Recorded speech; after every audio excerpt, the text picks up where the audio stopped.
আপনারা দেখতেছেন Sayedabad metro Sayedabad bus stand এলাকায় যারা অটোরিক্সা চালাইতো, অটোরিক্সা ব্যাটারি চালিত অটোরিক্সা যারা চালাইতো তারা সবাই মিলে আন্দোলন করতেছে সায়দাবাদ বাস টার্মিনাল।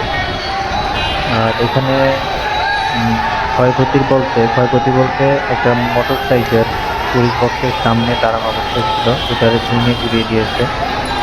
আর পুলিশ বক্সের অবস্থা তো খুবই খারাপ। আর যারা পুলিশ বক্স ভাঙচুর করেছে তাদের ভিতরকে একজনকে গ্রেপ্তার করা হয়েছে, গ্রেপ্তার করে তাকে নিয়ে যাওয়া হয়েছে, হাতে নাতে করছে পুলিশ।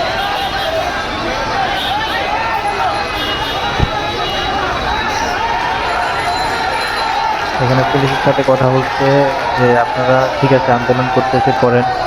আহ, পুলিশ বলছে যে আপনারা ওইদিকে রুটে চলে যান, আপনারা এখানে একটা পাকিস্তান যারা এখানে দায়িত্বে ছিল তারা ওইদিকে সামনের দিকে পাঠিয়ে দেওয়া হয়েছে সবাইকে, যে আপনারা আন্দোলন করেন।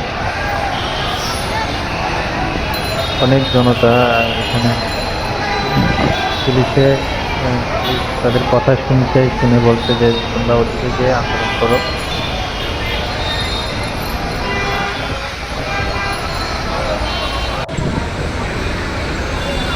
যে আপনারা মোটরসাইকেলটা দেখতে পাচ্ছেন, যে মোটরসাইকেলটা এটা পুলিশের সাইডে, এটা কি পুলিশের মোটরসাইকেল কিনা এটা এটা এখনো জানা যায়নি। আমরা জানতে পারি।